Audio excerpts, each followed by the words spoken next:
ఇంకా లెక్కలేయలే, ఒక ప్రపోజల్ ఇస్తున్నాం, దాని మీద డీటెయిల్స్ వర్కౌట్ చేయాలా, వాటి మీద సైంటిఫిక్ మెథడ్ చేయాలి. అంటే జిఎస్డిపి ఒక్కొక్క రాష్ట్రంలో ఎంత ఉంది, ఆ ప్రోరేట్ ఏ విధంగా ఉంటుంది, first terms of reference decide అయిన తర్వాత ఎక్కడ ఎన్ని వస్తాయో. నేను సింపుల్ సుప్రీంకోర్టు జడ్జిమెంట్స్నే కోట్ చేస్తున్నా.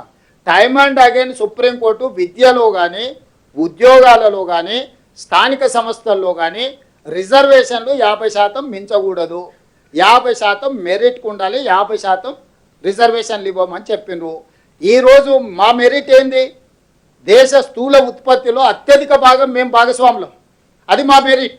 దానికి 50% ఇవ్వు. నువ్వు జనాభా అంటావో ప్రోరేట్ అంటావో మిగతాది 50% తీసుకో. సుప్రీంకోర్టు జడ్జిమెంట్నే మీరు స్ఫూర్తిగా తీసుకోమంటున్నా నేను.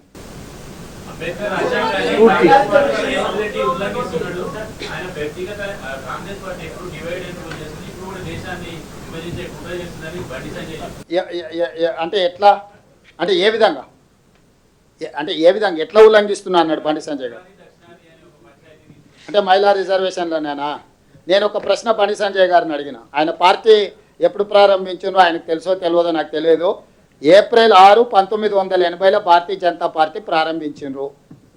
ఇప్పటి వరకు 15 సార్లు ఆ పార్టీకి అధ్యక్షుడు నియామకం జరిగింది. ఒక వ్యక్తి 2 సార్లు ఉండొచ్చు, 3 సార్లు ఉండొచ్చు.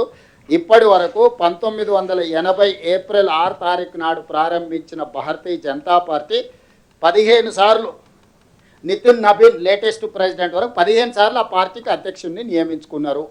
ఈ 15 సార్లు అధ్యక్షుడిని నియమించుకున్నప్పుడు ఒక్క మహిళనైనా ఒక్కసారైనా పార్టీ అధ్యక్షురాలుగా నియమించుకున్నారా?